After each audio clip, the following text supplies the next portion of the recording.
listener production.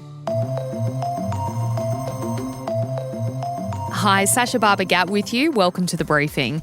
A major escalation in the long-running conflict between Israel and Iran happened over the weekend. Iran launching a massive retaliatory strike on Israel after an Israeli airstrike hit Iran's consulate in Syria last week. At worst, this could be the beginning of an all-out war in the Middle East. It's particularly significant because it's the first time the Iranians have actually attacked Israel directly. In this episode of The Briefing, we speak with Professor Michael Humphrey from the University of Sydney to explain. But first, here are the headlines with Antoinette Lattouf. It is Wednesday, April 17. G'day, Sasha. Hello, everyone. We begin in Sydney today with an update out of the Bondi Junction stabbing attack. The 9-month-old baby who was senselessly stabbed during Saturday afternoon's rampage has now been moved out of intensive care. The girl's mum, Ashley Good, acted quickly when her daughter was attacked, handing her to two strangers to look after her. Tragically, Ashley had also been stabbed and died later in hospital from her wounds. The Westfield shopping centre remains closed, but yesterday Ashley's family visited the scene of the tragedy, laying flowers and collecting teddy bears that had been left by mourners for the baby. There has also been some developments on the stabbing of two religious officials at a church in Sydney's southwest. More details about the alleged attacker, a 16-year-old boy, have come to light, including that he had previously been suspended from school for carrying a knife and was also on a good behaviour bond over a weapons charge. The incident, which was live-streamed to thousands of people, has been declared a terrorist act. The boy is yet to be charged, while the men who were injured are both stable. Antoinette, watching what has been happening outside that church over the last couple of days, I know the first night as many as 2,000 people rocked up and were demanding revenge. Police were injured, ambos were injured. It was really awful. Last night, police were there keeping people away from the scene. The church did ask people to stay away, but some wanted to come and pay their respects and, I suppose, pray and mourn what had happened. You just can't deny, though, that tensions are really high in the community at the moment. Yeah, absolutely. And I understand that people are still incredibly upset about the Bondi attack and probably responded. Actually, that's an understatement. Did respond disproportionately. The 16-year-old had been pinned down. They did a citizen's arrest, which I think was absolutely appropriate, so he couldn't do any more harm. But once authorities are there, people need to clear out and let authorities do their job.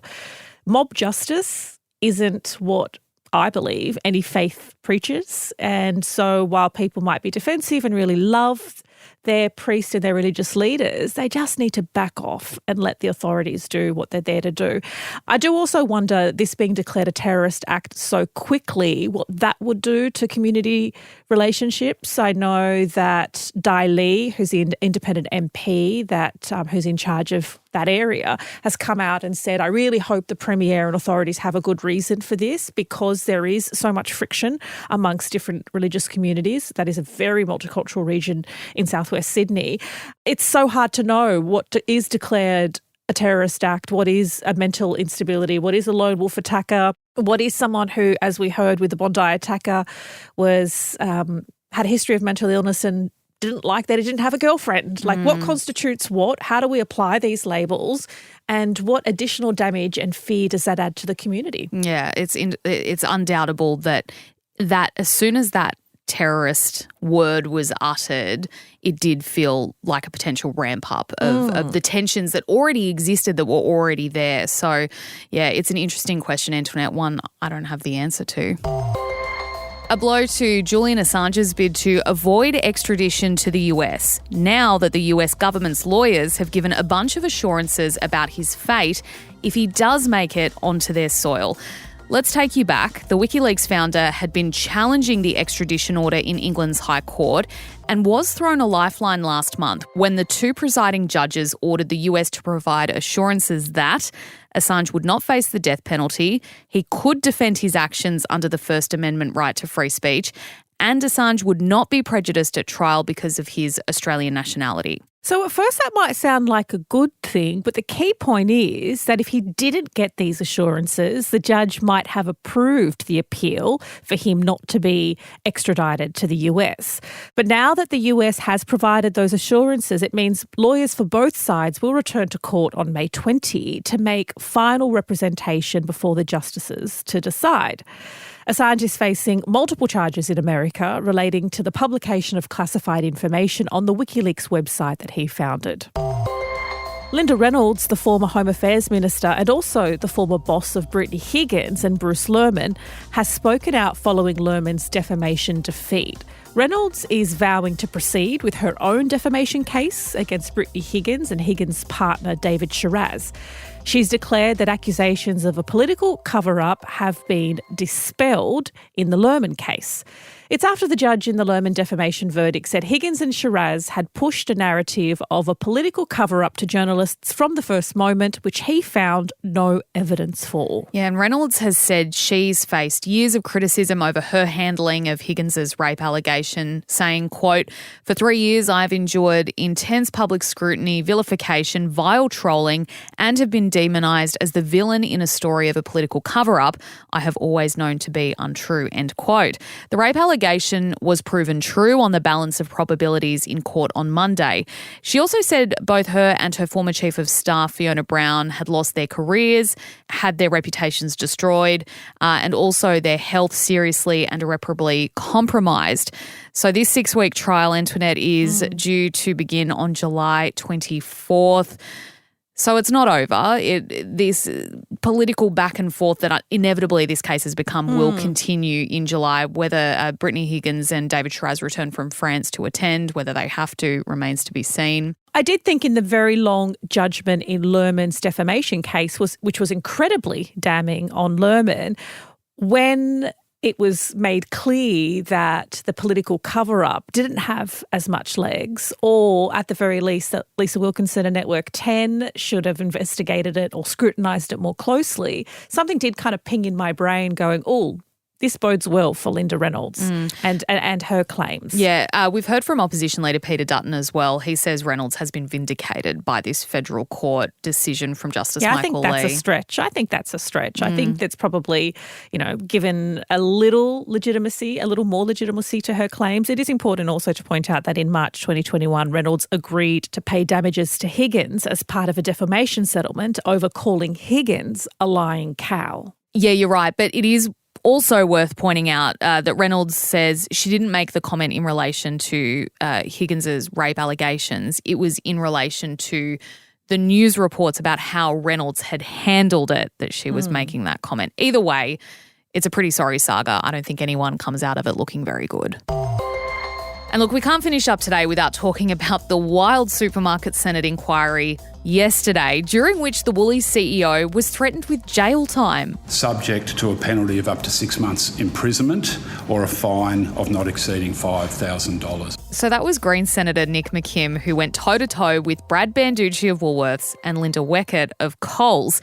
Both Banducci and Weckett copped a grilling about their profits, their own pay, and how they deal with suppliers during the 2-hour standoff with some very visibly angry senators, Antoinette. Yeah, so one line of questioning was around the company's return on equity, and that's a financial ratio used to evaluate the profitability and efficiency of a company. While Weckett could answer that it's 31% for Coles, the Woolworths boss couldn't and repeatedly dodged the question. I've answered the question many times. You have not answered the question, Mr. Banducci. Honestly, I'm not interested in your spin or your bullshit. Wow. Banducci was threatened with jail time for not answering the question, and he never actually gave an answer, saying he just doesn't know. I was loving all of these videos coming through. It's nice to see such rich people who are being accused of, not in a court of criminal law or anything like that, but in terms of like what Woolies and Coles have been doing during the cost of living crisis when people are doing it really tough. It's nice to see them being held accountable and directly asked about these issues. One thing that stood out to me was this staff discount code issue. So the Coles boss was asked if she uses a staff discount when she does her own grocery shopping at Coles. Now, she makes $3.3 million a year. She admitted that she does use it. Now, we don't know what that percentage off is. My guess would be it could be It could be relatively low, but it could maybe be 50%. Who knows? Maybe we'll never find out. But Banducci said he didn't. Yeah, but he owns $8.4 million. 3.3 is still enough to not need to use a discount. No, but he earns like more than double what she earns. So firstly, I'd be like, why is the Woolies boss earning so much more than me? But also, I mean, the fact that either of them would ever need to use you know what? If it was offered to you, though, would you still not use it? No matter what you earned? Look, they say that that's how the rich stay rich, is that they use what they can. They are cheap in certain areas of their life so that they can keep that money. I mean, I don't know. I just coming out like this, it's not a good look. You can't deny that it's not a good look. But I also can't deny that if it was offered to me on that salary that I would also use it. I don't know. Okay. Thank you, Antoinette. Let's get into today's deep dive, looking at what's going on between Iran and Israel.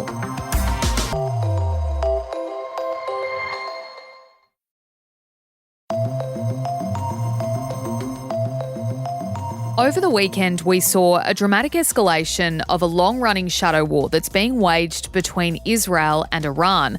After an airstrike on Iran's consulate in Syria last week, Tehran responded with a barrage of 300 missiles and drones aimed at Israeli territory.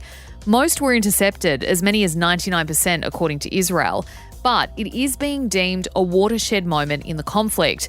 Today we're going to take you through why this is such a big development and whether we can soon expect all-out war in the Middle East. Joining me now to explain is Professor Michael Humphrey from the University of Sydney. Professor, thanks for your time. Can you tell us why this strike by Iran against Israel is so significant? It's particularly significant because it's the first time the Iranians have actually attacked Israel directly. There's been a shadow war going on for decades, but particularly in the last 10 years, between Israel and Iran. Why does the conflict exist? What have they been fighting about, for want of a better word? I mean, within the Middle East, there's a division over a kind of the leadership of Iran and the Shia kind of revolutionary movement and the more, you might say, conservative Arab states. But in other words, there's a religious cleavage, there's a geopolitical divide, and the Iranians have projected their influence into numerous states, particularly those that have been in conflict, including Lebanon, Syria, Iraq, and Yemen, in which there's been conflict in all of those countries. And they've had a big impact on Arab states' thinking and, in fact, direct conflicts such as in Yemen. You know, the Saudis and the UAE have been fighting forces, the Houthi, who the Iranians have allegedly backed. We know that this was in response to the strike on the Iranian consulate in Syria, which killed 13 people. Do we know anything else about what Iran was hoping to achieve with this airstrike? The demolition of the consulate, the Iranian consulate in Damascus, killed senior Revolutionary Guard leaders. And so it was a big impact on their operations and their projection of influence in the area and military kind of activity. What the Israelis were doing was essentially, I mean, the way it's described as upping the kind of deterrence factor. In other words, we're going to show you that you can't mess around with us. The Iranian response, I think, is much more a question of they couldn't let this go without them doing something. And in recent months, there was another incident where the Iranians militia in Iraq attacked an American base. That was an indirect attack, in other words, in US and Israeli interests. So this time was a kind of taken as a confrontation, and apparently in Iran there was a big division between the kind of extreme wing and the leadership of Khomeini and others who wanted a less kind of aggressive stance. I am curious to know, I mean, at the time of recording this, we know Israel's war cabinet met a few hours ago. They talked about that they had maybe delayed their offensive, their ground offensive in Rafah in Gaza in order to kind of consider what to do with Iran. They have said that they will, quote, exact a price. What that price is and what they want to do, we don't know at this stage. Is Israel capable of kind of fighting this war on two fronts, if we've got Gaza on one side and Iran on the other? How does that look for Israel? How does that play out? Look, I think everybody has to remember that the Gaza conflict is directly related to Iranian influence and interests in the region. So the Israelis have looked at Gaza as a kind of a sharp point for attacking Iranian influence and pushing it back. So the idea that there are different wars, it's the same war. And sure, the question of the impact of the Israeli or the IDF operations in Gaza have been extremely damaging in terms of destruction of kind of their habitat, environment, as well as civilian population. But it is a kind of, in many ways, a proxy war with the Iranians and saying, you cannot do this, And so that kind of context of the war is not an either or. It's like ultimately the Israelis are really interested in pushing the Iranians back from their borders in terms of the capacity they have to challenge them. I don't mean threaten them. I don't think this is an existential question, but it is a major military one. And the recent confrontation has interestingly changed the public perception, or at least internationally, of the Israelis because they've become the victims of an Iranian attack, whereas previously they were the persecutors of the civilian population in Gaza and, denying humanitarian aid access and limiting and restricting it, and even coming, being brought before the ICJ, being accused of genocide. So at this moment, the dilemma for Israel is that suddenly they're now being in the good books. If they go further and they attack Iran, and I'm not sure what they would do at all. Maybe it's going to be primarily strategic, focused on military targets and things, but it's just risks escalation. And the whole region is very worried about it because, of course, the Straits of Hormuz and the oil around the Gulf is extremely vulnerable to kind of an attack, an escalation of conflict. And Arab states such as the UAE and Saudi Arabia, would also worry about an escalation and what it would have, the impact it would have on their countries. What has the response been from world leaders given the fears of an escalation? I think it's been consistent for quite a few months. In fact, from the very start, the very start of the Gaza conflict was the fear of escalation. Everybody recognised it at the very beginning, and there's been a lot of diplomatic effort. And even the Australian government identifying this kind of position of we must recognise a Palestinian state. The Palestinian state is the key issue for the Iranians, protect the Palestinians. So, as historically, the question of Palestine was at the forefront of Arab nationalism and Arab nationalist states in their kind of conflict with Israel. Iran took this up. So if they could remove the question of Palestine from the equation, in other words, establish a peace process which will really happen, then that would diffuse Iranian kind of militancy and ability to mobilize people in the area, groups such as Hezbollah and Hamas and others. What can we expect to see from the US? Obviously, one of Israel's, if not Israel's strongest ally. Could the US be dragged into this and then in turn Australia because we're an ally of America? I think it's much more a question about America than us, but the US is in a kind of difficult position.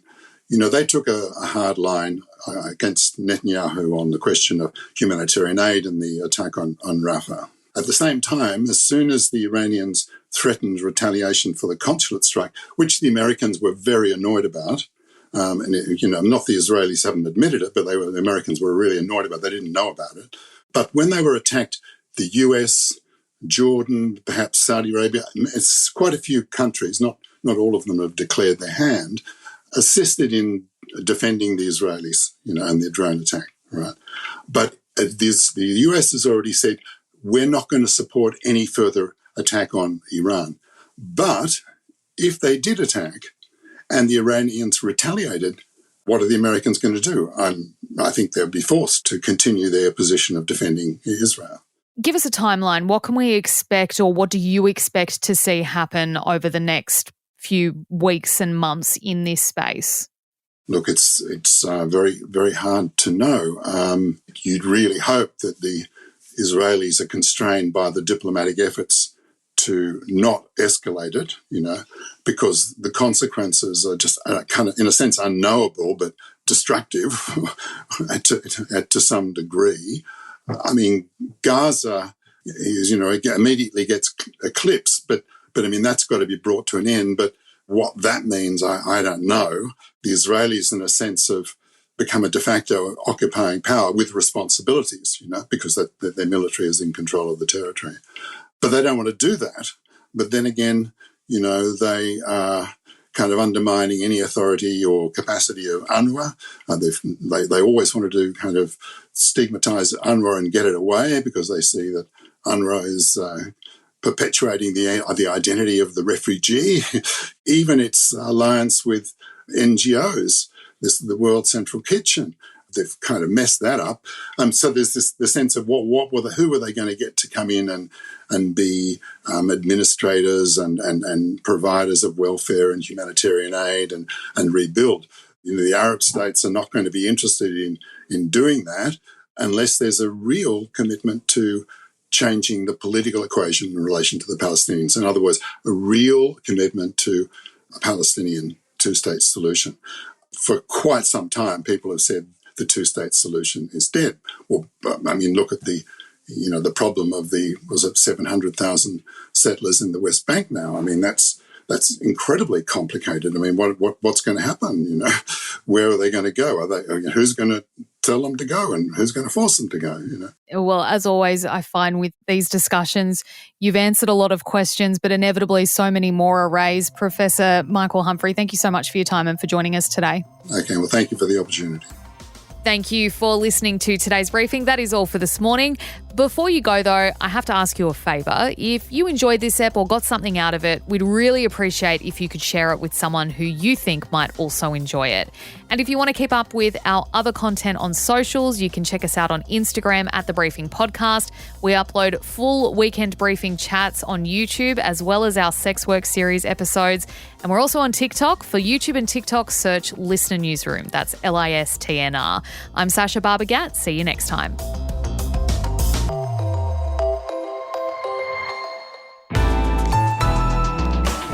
Listener.